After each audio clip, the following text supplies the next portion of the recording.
Congratulations, you're the only person on the planet that missed graveyard cars last week. Here's what you missed. Last time, the Ghouls concluded the epic builds of Chris Jacobs' 1968 GTX and the first of its kind, 1970 Plymouth Superbird, equipped with a Hellcat crate Hemi. With SEMA in the rearview mirror, the Ghouls begin the final assembly of a 1969 Plymouth GTX in Seafoam Turquoise. They're coming to get you, Bob.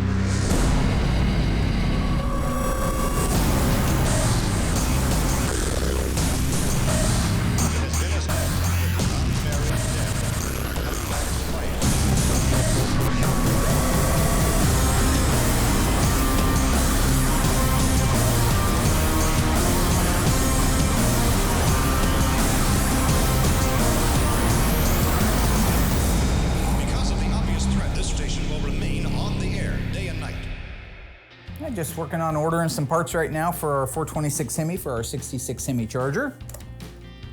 This is a car that we've been working on for quite a while, and it's finally made it through the shop to a point where we can actually start ordering a few pieces. I've got the engine out being built right now, so I'm looking at the different camshafts.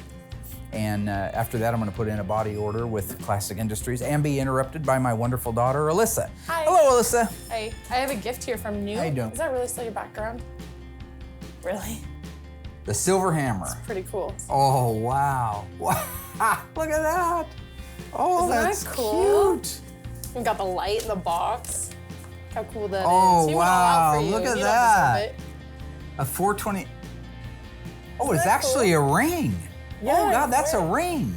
Look at that. Looks really good on you. That's actually really cool. Check that bad, Joe. All right, so now that we got our beautiful Tribute Superbird with the first ever Hell crate engine installed and controller, we can get kind of back to things being normal around here. It was pretty manic there for a while. Don't get me wrong, there's 102 cars in progress right now, so we're always a little manic. So one of the first cars I want to get started on is one of the closest ones to being done. It's our 1969 GTX. It's a 440 automatic Seafoam Turquoise. So you recognize the Q5 code? Our Hemi Roadrunner last season was a Q5 Seafoam Turquoise. This car has a black top, black interior. Pretty neat little color scheme, 440 automatic, not a lot of options on it. Why didn't he select a lot of options? I'm gonna take some time here shortly and I'm gonna show you why. I'm gonna show you the book that he selected it from with all of the options that were available and what those options could have cost. While I'm doing that, I'm gonna let Doug build out the engine, get it all put together, get all the bits and pieces put on it so we can move it down to Will. My goal is Doug builds the engine, Will paints it, Doug gets the rest of the suspension ready to go in, we get all the pieces under the hood bolted in, and we can put a drivetrain in it this week. So that's the goal. We're gonna use an original book that the dealers used back in the day. This was how color and trim and other options were picked out by a potential buyer of a car. So again, this is an original piece of nomenclature from 1969. We open it up, we can see right here it says 1969 Plymouth Review. There's some notes in here, but you know that this is an authentic Chrysler, Plymouth Chrysler Division book. I have our fender tag marking the GTX area, but so we'll just set the fender tag right over here. If we look at our tag, we're gonna talk about the colors and the trim right now, not the R11, which is the radio, but let's talk about the V1X. That means it gets a black vinyl top. The body color is Q5, that's Seafoam Turquoise. So if we were sitting on that showroom floor right now trying to pick out the color of our new GTX, we'd take this and open it up to the Seafoam Turquoise. So Doug is my cousin. That's why I call him Cousin Dougie or Cousin Duct Tape or whatever. We just grew up together, so we're not just relatives, but we're really good friends. Doug is a really good, conscientious technician. He knows right to go to the wall and get this wire retainer kit, this heat shield kit. So yeah, he's at a point now where I think he's really enjoying it. He's able to get past all the nervy things and really take his time and do a good job. These were all colors that were available. So this is the color that matches this right here. If you take the tag over there, they're pretty close. The other thing on our tag, you'll see is V6W. That's the accent stripe, the longitudinal accent stripe. So at the back of this book, the salesman could pull out these little swatches here, white one. So you can lay that down over it. But there's your outside colors. You have your turquoise, you have your white, and then you would have a black vinyl top, which they don't actually have the swatch of in here. Then on the interior colors, they went with the basic black. So this is the page. These are actual, real samples of the material that was put on the assembly line cars. This is the cool part. Now this gentleman picked out P6X. The P meant it was premium, the 6 meant bucket seats, and the X meant black. So he has black bucket seat interior. P6X, you see it right there. This color combination, now this has an insert and an outer edge to the seat. That's why there's two different textures that make up that seat, but that's your black material. It was available on all Sport Satellite and GTX colors. So no matter what color the outside of the car was, you could get a black interior. The thing about Doug is he's a man of few words. If you watch him, I mean, it's not like he dummies up when the cameras come on. That's just who he is. He's just a man of few words. He's a deep thinker, right? He's that guy on the stone, you know, made out of stone that's thinking all the time. He's always thinking. I think he's proud to work here. I bet he's probably proud of the fact, because he knows where I came from, that this is really a self-built thing just by hard work and dedication and believing in a dream. I imagine he feels that way, and he probably is more apt to share that with other people than with me. So again, there's all kinds of combinations, but there's also not every combination in the world. Let's say you liked a tan interior, this hideous color right here, P6T. Said, I want that interior and I want it with a blue outside. What wasn't available? You can see here, F3, F5, F8, those are your greens. L1, which is our sand pebble, sorry, I think, see? It was available with that color. The T7 coppers was available with them, right there. So it was never available with some of these other colors. So the main point of all that is, if you're building a car today, you can't, unless you're deviating from the fender tag right here, then you have to stay within what was available from the factory. And there's nothing on this planet that's gonna be more accurate than the original book that you ordered from back in 1969. Now that Doug has the engine wrapped up, I'm gonna go get Alyssa. We're gonna go into the training. Mickey versus Rocky, Rocky versus Apollo, right? So I'm like Rocky and, I'm like Mickey and Rocky, right? I'm both characters, and she's gonna be more like a trainee. She's gonna be, oh, Tommy Gunn. She could be Tommy Gunn, remember? Then later he turned on her like when she stole my car. So that's actually, you know, yeah, that's weird. History kind of like, what do they call it? Truth is stranger than fiction? So what I want to start with, you guys, is the B engine, what Mopar called their B series big block engines.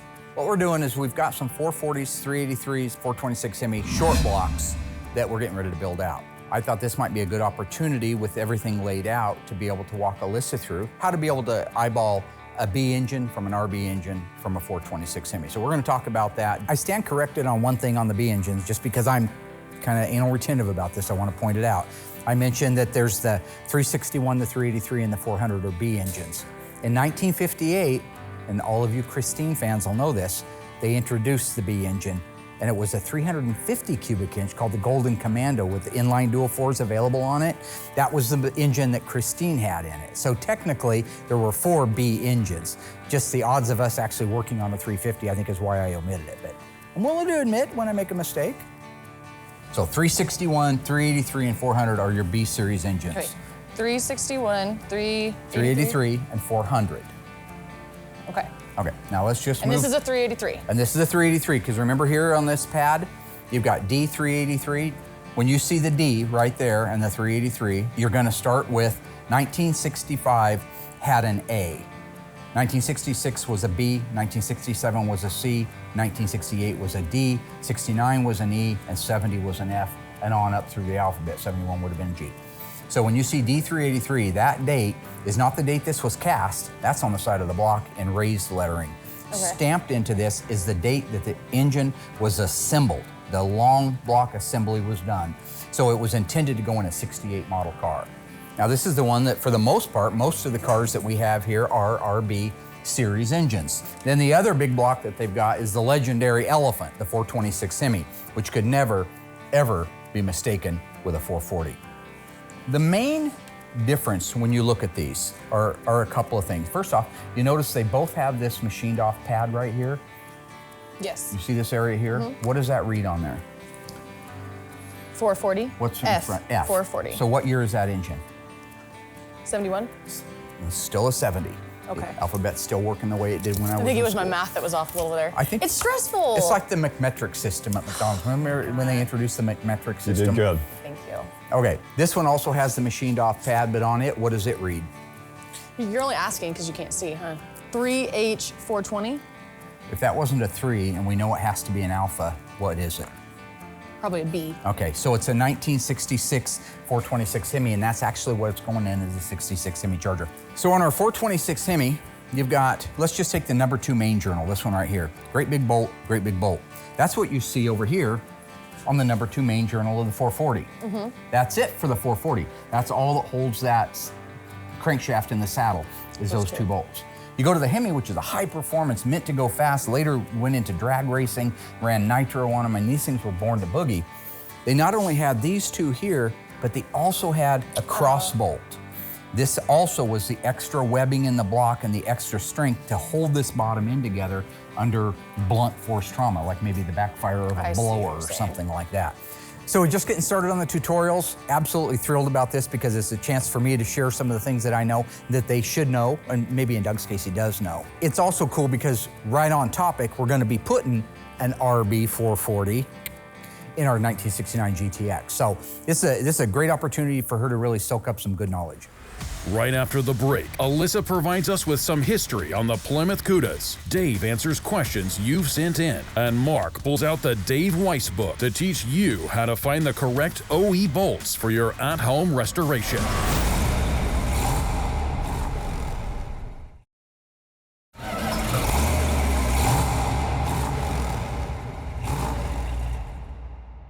Did you know that the most expensive Mopar ever sold at auction was a 1971 426 Hemi 4-speed convertible Hemi Cuda?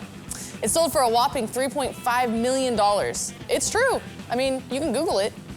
In 1971, Chrysler sold only 16,159 Plymouth Barracudas and Cudas. Only 108 of those were Hemi Cuda coupes, 11 of which were convertibles, but only 2 of those were 4-speeds. Rarer still, of the 2 4-speed cars, only 1 was numbers matching. So, is that 3.5 million starting to make a little more sense now? Because that makes it a one-of-one car by default. The Plymouth Barracuda was around for about a decade, from 1964 to 1974, but are best remembered for 2 of those years, 1970 and 1971. Now, if you have a personal preference for one year over the other, that's okay, because both years have a history that's worth noting, and they both certainly have value. But when we think of a Cuda, we think of 1970 and 1971, whether or not it's a Cuda or a Barracuda. The 1964 Barracuda was derived from the Plymouth Valiant and was introduced on April Fool's Day, 1964, but it was no joke. It was built for battle against the Mustang. Mopar built 23,000 Barracudas, which isn't bad for a mid-year introduction, but that's nothing in comparison to the over 120,000 Mustangs that were produced after their April 1964 release. A fun fact about the first generation Barracuda is that the 14.4 square foot rear window was the largest ever installed on a standard production car at that time. Another interesting fact is the name, okay? The Plymouth execs wanted to call it the Panda. Thank God that didn't happen. Fortunately, they lost to the designers, and today we have the Barracuda. But in 1969, it was the first year of the short name Cuda. So that helped a little bit because that made it really cool. In 1970, the redesign cut ties with the Valiant. 70 through 71 was the pinnacle of the Barracuda. While the 1969 Cuda was the first year a 440 was offered in the smaller A-body platform, the horsepower and the new Cuda name, it just wasn't enough. But in 1970, the Cuda had everything. Every performance engine was available from the 340 up to the 426 Hemi. But as quickly as the 70 through 71 Cudas rose to greatness, it was all over by 1972. In 1972, there was only one performance engine option, and that's the 340. So no more big blocks or rubber bumpers, shaker hoods, convertibles, rear window louvers, or anything else that screamed cool. Like, they were done with it. They didn't want any more cool. So even though they may be rare, the 70 to 71 Cudas are the most sought after and the most valuable Mopar. First thing I want to talk about is the 915 cylinder head and the 906. Now there was also a third one, and what they're referring to is the last 3 digits of the casting number. If you look at this cylinder head, the 906, 906 is 1968 to 1970, 383, 440, HP and non-HP, all use the 906 heads. The valves use double springs on the high performance versus the single spring. So you see that other spring inside there? Yeah. That means this probably was off of an HP engine, or you might not see that on a non-HP engine. One of the things that I have noticed over the years with myself is when you know something firsthand, you tend to rattle through it. It makes perfect sense to you. You've done it 1,000 times. So the 915 was 1 year only, I believe. Now, I could be wrong on that. It could have been 66 and 67, but I want to say I think it's just 67. I'm trying to be slow and trying to show the intricate differences between these engines, the B versus the RB and the Hemi. And that's referred to as the closed chamber head. I believe she's absorbing some of it, probably more even than she thinks she's absorbing. But at the end of the day, she'll have to be kind of like I am, where you go over it and over it and over it until it's second nature. So like Royal's Crap Box, Baby Poop Green 1967 Coronet RT, it has 915 heads on it. You want to write that down too? What would you say? You said it was Baby Poop Crap Box 67 RT, non-numbers car. But I do think the basic absorption is starting to happen and the desire to absorb is starting to happen. So, I mean, that's the foundation for learning. Thank you for writing that down. You're welcome. Don't want us to forget that. No. The Holley induction system, which featured 3 2-barrel carburetors, on a Dodge was called a 446 pack. On a Plymouth, it was called a 446 barrel. What was the introductory year for the legendary 3 2-barrel Holley system? Was it 1967, 1969, or 1970? The answer coming up after the break.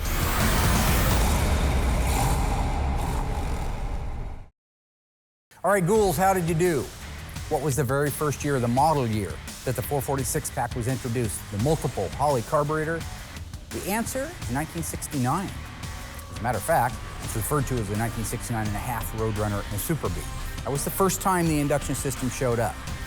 It was available in 70 on a 340 as well as a 440, and it was available only on a 440 in 1971. By 1972, no more fun, no more multiple carburetors. This is kind of gonna dispel a couple of myths. These will both bolt on the same engines. I could put this on a 7440 and I could put this on a 67. Okay. The only difference is it would change the compression ratio, and here's why. When I roll the 915 up like that, and I roll our 906 up like that. So on the 915 head in 67, this is called a closed head. And they're referring to the combustion chamber. You see this is open right here, and it has an indent, and it's wide open and matches the shape of the piston. This one is closed through here. This whole area is filled in. That would raise the compression of the engine. However, that would make you think, well, a 67 440 would have higher compression than, say, a 68 440. It didn't. They both had 10.1. They changed the height, the finish height of the piston to compensate for it. So the purpose behind it, I'm not 100% sure, but this had a 10.1 compression ratio and this had a final 10.1, unless it was a 446 pack, which was introduced in 1969 and a half, and they used even a higher piston, and they were at 10.5 to 1 compression ratio. And they control that with the height of the piston. But this is a closed chamber, this is an open chamber. From 1968 to 1970, all of our engines are gonna have this head on it. All of our 440s and 383 are gonna have that head. Yep.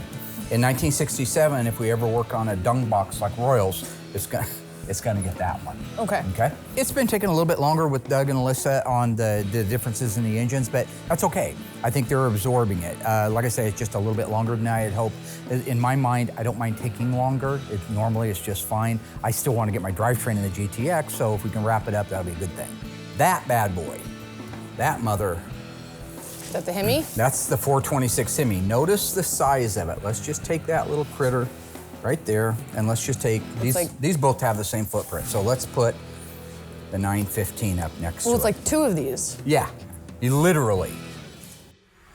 Coming up, Mark concludes his engine tutorial with Doug and Alyssa, pulls out the Dave Weiss books to teach you how to find the correct OE bolts, and gathers the crew to help him get the drivetrain installed in our 1969 Plymouth GTX in Seafoam Turquoise.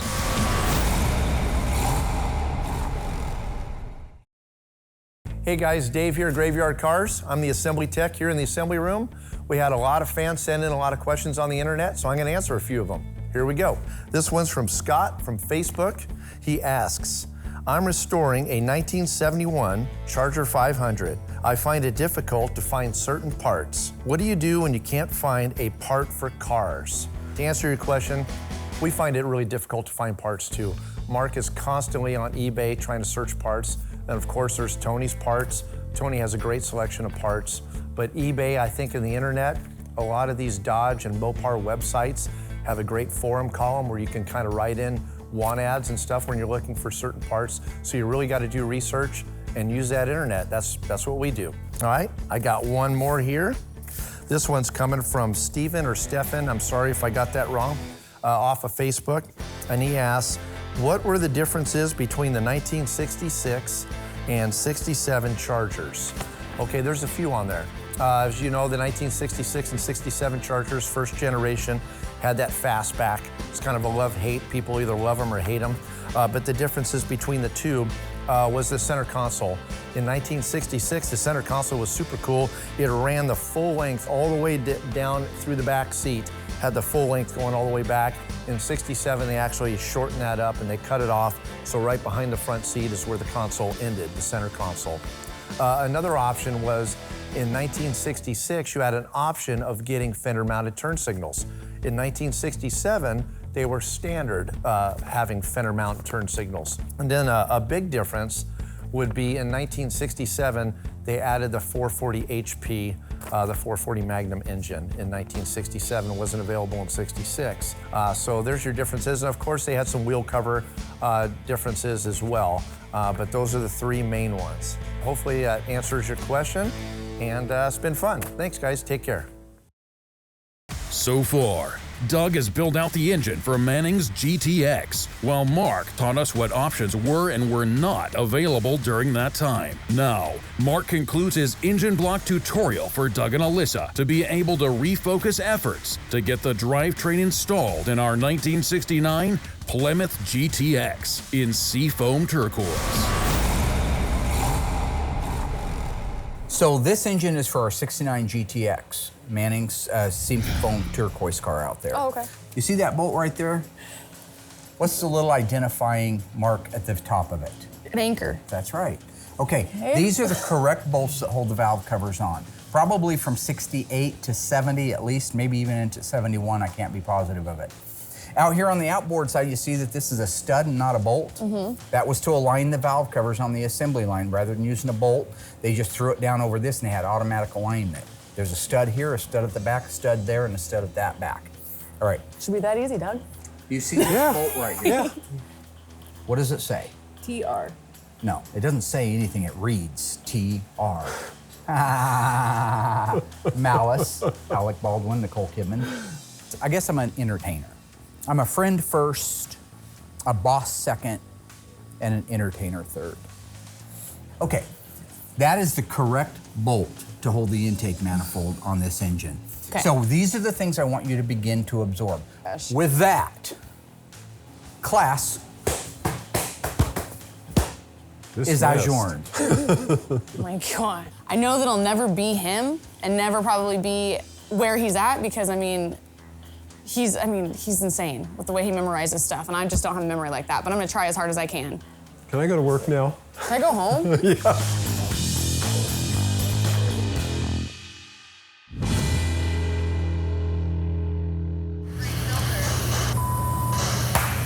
Wait! Ha, look at there! My man, sitting around, ain't doing nothing. I'm working. No, you're not. I would need you to come out and give me and Alyssa a hand with the 69 GTX under the hood plumbing. Yeah, that's not gonna happen. You're I'm right in the middle of painting. not doing anything. You're sitting on your phone. Well, right now, but I'm still painting in the booth. I'm in between coats. Figure it out. You told me months ago you wanted to learn how to do this stuff. I did? Yeah, you did. Well, you have a seizure? I may have. You don't want to do it? I don't have time. You know what? I don't care. That's the thing about it. I don't care. He wants to sit down there and play on his Instagram. I don't care. He's a commission guy. I don't care. Take all day. Well, I've got a younger, more impressionable brain, Emma, and I'm not really capitalizing on that, right? She's a sponge. She's gonna soak up my comedy, my dance moves, all that kind of stuff. Plus, she's gonna be the youngest kid in the country probably working on a Mopar. Take lemons and make lemonade.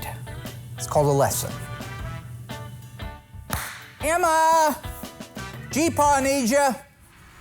In 1970, if you bought a Cuda with a 340 and a manual 4-speed transmission, you automatically got the beautiful, world-renowned pistol grip shifter. True or false? Behind that 340 standard was a manual 3-speed transmission. Think you know the answer? Stay tuned after the break. I'll give it to you.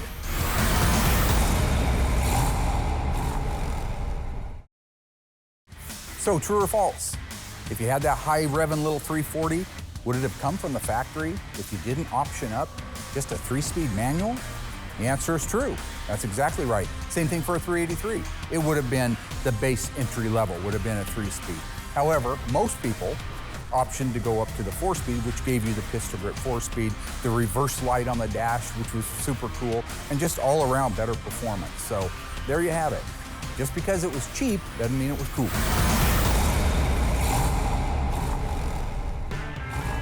What I want to do is take just a few minutes here and teach our audience what I teach our ghouls out here. I'll just say get wise, and they know exactly what it means. It means go into our reference room and grab our Dave Weiss manual. You open up your book, you've got your introduction, how things are laid out in there. We're going to go to the first section I have marked here, thermostat. What you have on this page is kind of a breakdown. This is what the thermostat housing should look like.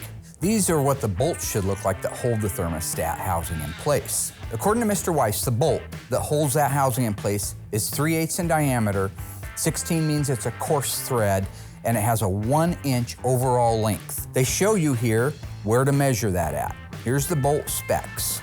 I'll pick up one of those. This is the AMK replica bolt.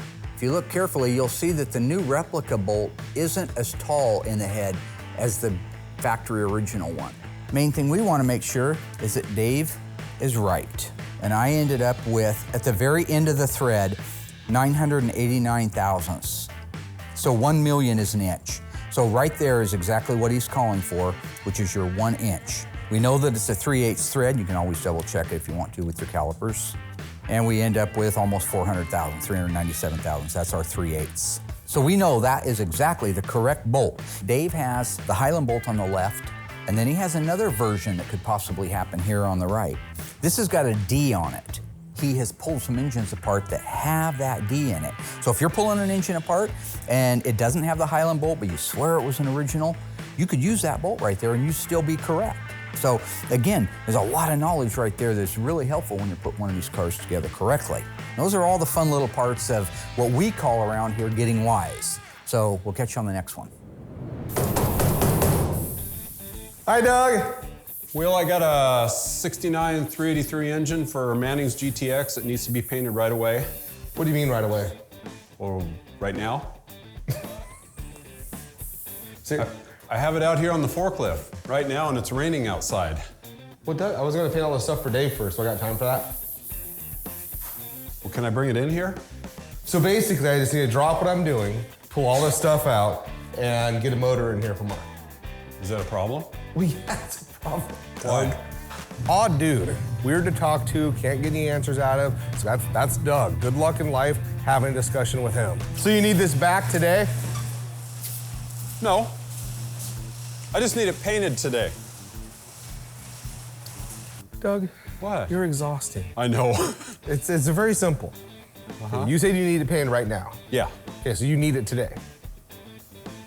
I just need it painted because it's ready to go and it needs to be in the car soon. You're special, Doug. Thank You're you, a Will. special man. Thank you. Why is she sending you mad faces? Because she said they Alyssa? look cute. Yeah? Why aren't you in the office? I don't understand. I just got done with lunch. I have a question for this Me? young lady. Emma, I have a question for you. Are you terribly busy right now? No. You're not. Okay. I don't know, you sure? I'm getting ready to work on a 1969 GTX. Can you say that? GTX. Very good, very good. We're going to plumb out underneath the hood, like the power brake booster and stuff like that. Would you be willing to give your mother and I a hand doing that? Yes. Really? Now, you've worked with me before, so it shouldn't be any problem. You know what all the tools are. I'll help you. So, You have all the tools on. you know. Okay, you want to help? Yep. All right, I'll see you guys out there. Okay, Okay. get ready. Let's go. I want to go stand. I got a special shirt for you to wear. Okay. So what I'm doing right now is just getting the pieces ready to go underneath the car until the girls get out here. We're gonna put the horns in, power brake booster, master cylinder, that kind of stuff. Once that's in place, then we can lower the car down around it, put the suspension and everything in it. So there, there's the G-daughter. Oh, I like the Tiger, yes. Is the Tiger gonna help? I love it, I love it. Okay, let's set the Tiger right here. Business Tiger, it's a business Tiger. There, I like it. Alyssa, Yep. you and I are going inside the engine compartment. Emma, Both gonna be able to fit in there? I don't know, maybe if you lost some. I don't think I'm the one we're worried about here. Yeah, this happens to be a condition, so.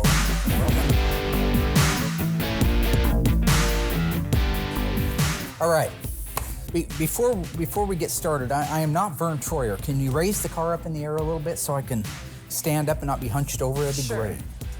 Is that good? Keep going, Mary. A little more, Yolanda. Right there, Shaniqua. Got it. Okay, Emma Marie Rose, the 4 silver chromey looking nuts right there in front of you. There's 4 of them, yep. Put all 4 of those in your hand. Is there 4? That's 3. Oh. Yeah, you learned your math from your mommy. Okay, you're gonna have to get inside the car, and okay, I need the plate, Emma Marie. Yep, got one right there, and a gasket. Perfect. Good job. All right.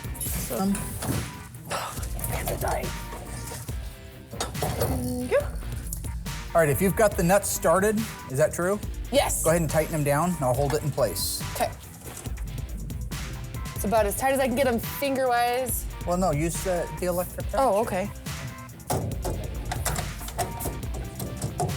No, she's not. Do the top one. Portion valve. Make sure you don't scratch the car. Thank you. Well Right done. there's a bolt. Perfect. I'll take that and that. So, Emma, this is the windshield wiper motor. Go ahead and hand that to your mom. So here. Can you screw one of those on there? There you go. And then you want to go like a clock like this here. Keep going. Take that back. Thank you. Watch this. This makes it so much easier. Good job, we did it. All right, Emma, hold that right there. Do you know what that is called? Yeah. What is it? I forgot. It's called a voltage Voltage regulator. regulator. Very good. Can you hold that right there? This could just be a little overly optimistic on my part, but I have a feeling when Emma's done, she's going to be teaching Alyssa some things. Now, that's not meant to be disparaging. Alyssa's a sharp gal, but Emma's picking it up really good. And what greater reward for a Mopar lover and father to have his daughter and his granddaughter end up knowing as much as he does, which probably is impossible. Obviously, they're not walking computers. Okay, there is that, and that is called a ballast resistor. Ballast resistor. You like working out here? What's that last part we put on? A ballast resistor. Gosh, that's amazing. What's the other Make part? me look bad. A voltage regulator. Perfect. Wiper motor. And this is a power brake, Booster. and this, Master cylinder. that's all I'm talking about. That's all I'm talking about. Okay. You know, I'm having absolute thrill with having Emma out here working. I mean, I don't want to get misty-eyed over it, but I love her, right? I mean, this is a great chance for Grandpa and the granddaughter to get together and hang out and talk about the things I love, and she's showing a real interest in it. So she's doing a good job, too. I mean, yeah, she doesn't know every technicality. I mean, few people really do, but when I say, hey, it's 4 of these or it's 3 of that, she goes right over and grabs it and hands it to me. It's adorable. I could work with her all day long and my blood pressure would never go over 80 over 120. 120 over 80. I think the other one would kill me.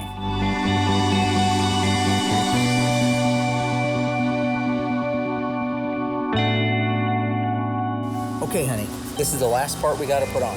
This is called the windshield washer reservoir. Windshield, Perfect.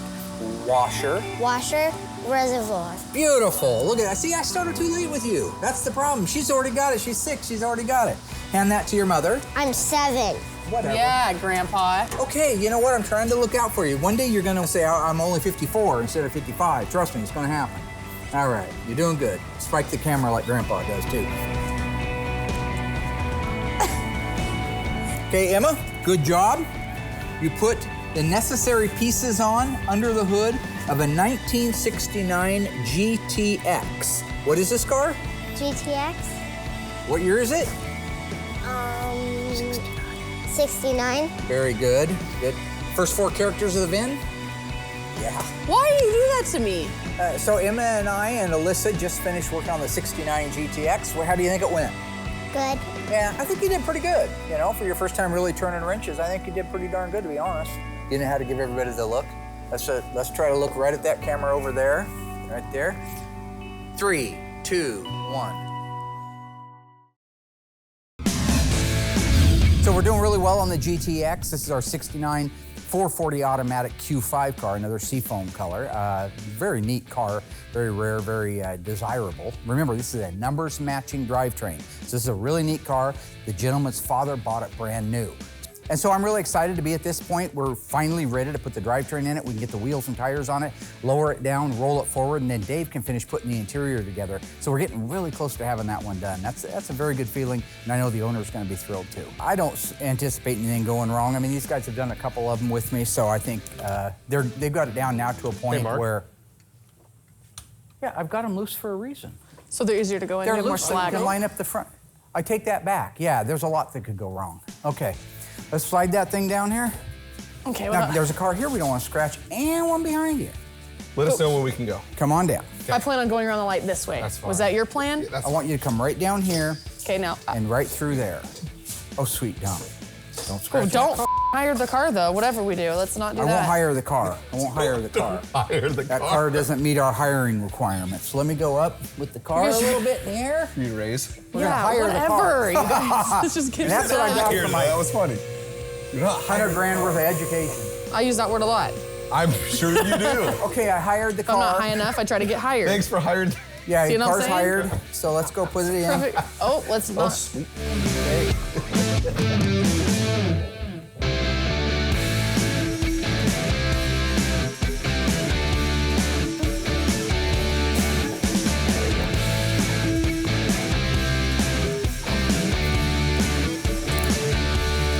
Do it with some I don't know what authority. else you. This isn't just. What You're do you mean? talking about working out at the gym and busting walnuts with your ass cheeks. I- Get in everything there I- and reef that son of everything a down.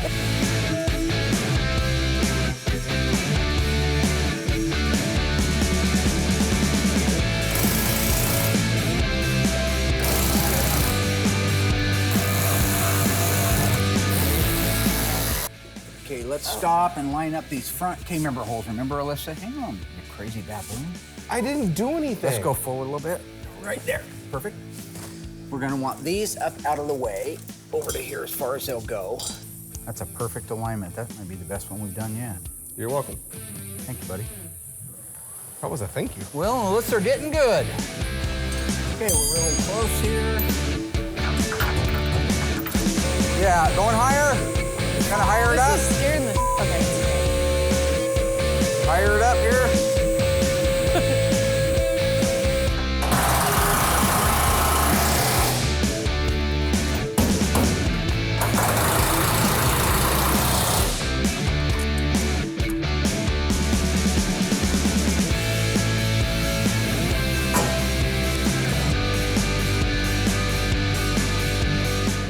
if you will round up the wheels and tires of his choice.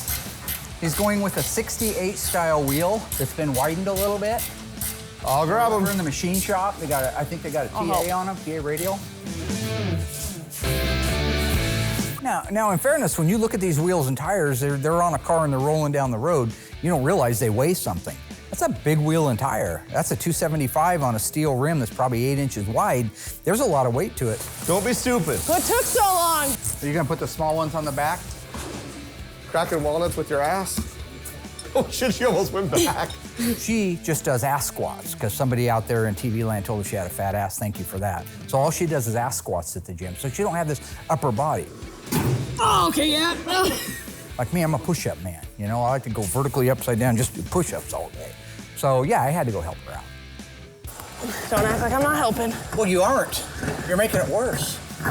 You're shoving it all over the damn place. All right. Now this is the pace I'm looking to set at Graveyard Carz, just like this, right? You have a goal. You get the goal done in a day-by-day basis so that at the end of the week it can culminate in what we have, a 1969 Plymouth GTX that's now rolling under its own power for the first time in many, many years. It's called a victory. It's the kind of victory that you don't want to take a lap necessarily over it, but you want to use it as a springboard for the next 20 or 30 cars that are in here. All right, good job. Good job. Good job, Willie. Lizer. Don't touch me. Ow. Good job, good job. All right, that's it.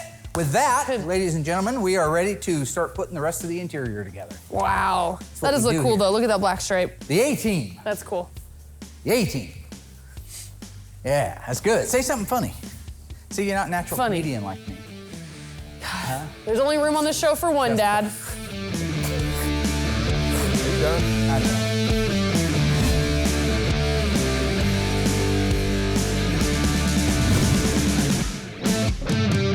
I think we had a really good week.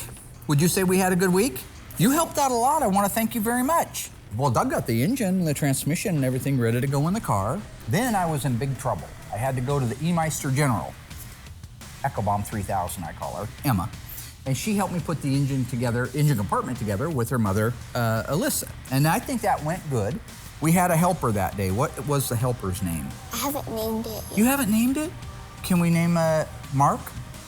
You already have, there already is a Mark. Yeah, okay, he could be Tiger Mark though. How about, oh, I know. My favorite character when I was growing up in Winnie the Pooh was Tigger. Could we call him Tigger?